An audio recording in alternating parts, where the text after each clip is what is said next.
នេះគឺជាសកលវិទ្យាល័យជាតិមានជ័យសម្រាប់បងប្អូនដែលចង់សិក្សាលើជំនាញកសិឧស្សាហកម្មជំនាញ IT ព្រមទាំងរដ្ឋបាលសាធារណៈហើយសាលាមានទាំងអន្តេប្រសិក្សាសម្រាប់សិស្សស្នាក់នៅទីនេះគឺជាកន្លែងសិក្សាមួយដ៏ល្អសម្រាប់អ្នកទាំងគ្នានៅខេត្តបន្ទាយមានជ័យជំរាបសួរក៏ដូចជាសួស្តីអ្នកទាំងគ្នាវិលត្រឡប់មកសាជាថ្មីជាមួយនឹងខ្ញុំបាទចនៈថ្ងៃនេះដែរខ្ញុំបានមកដល់សាកលវិទ្យាល័យជាតិមានជ័យហើយខ្ញុំនឹងនាំអ្នកគ្នាដើរមើលបរិវេណសាលាមកជុំនិងប្រាប់ពីជំនាញដែលល្អទូទៅទៅកាន់អ្នកទាំងគ្នានៅសាកលវិទ្យាល័យនេះផងដែរសម្រាប់គ្នាយើងដែលចេញពីខាងក្រុងសេរីសុផាន់យើងឡើងមកខាងផ្លូវប៉ោយប៉ែតប្រហែលជាជិត4គីឡូមើលទៅខាងឆ្វេងដៃនោះអ្នកគ្នាក៏លេចឃើញផ្លាកនៃសាកលវិទ្យាល័យមានជ័យយើងបាត់ចូលមកនៅពេលដែលខ្ញុំចូលមកដល់ដំបូងនៅសាកលវិទ្យាល័យជាតិមានជ័យនេះអ្វីដែលខ្ញុំឃើញហើយមានអារម្មណ៍ថាស្រស់ស្រាយមែនទែនទៅលើបរិយាកាសនៅក្នុងសាលាគឺរុក្ខជាតិបៃតងខៀវស្ងាត់បើសិនបើនេះ stress មកល្មមមិញមកអង្គុយលេងទៅនៅសាលានេះខ្យល់ត្រជាក់មើលរុក្ខជាតិបៃតងក៏បាត់ stress ដែរនេះហើយនៅពេលដែលយើងចូលមកដល់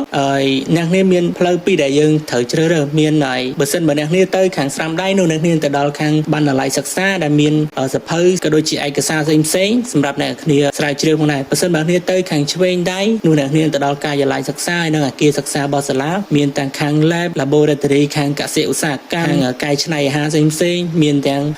បន្ទប់ lab ខាង IT ជាដើមខាងតប្រព័ន្ធគ្រប់គ្រងបណ្ដាញ network ផ្សេងនៅហើយនឹងថ្នាក់រៀនផងដែរហើយកន្លែងការិយាល័យសិក្សានេះគឺជាកន្លែងដែលសំខាន់មែនទែនអ្នកគ្នាអាចទៅសួរព័ត៌មានលម្អិតពីសាលាតាក់ទងមួយជំនាញក៏ដូចជាអាហារូបករណ៍ទេសកស្ថានសម្រាប់ស្នាក់នៅសម្រាប់អ្នកគ្នារៀនដើម្បីឲ្យកាន់តែងាយស្រួលនៅក្នុងការ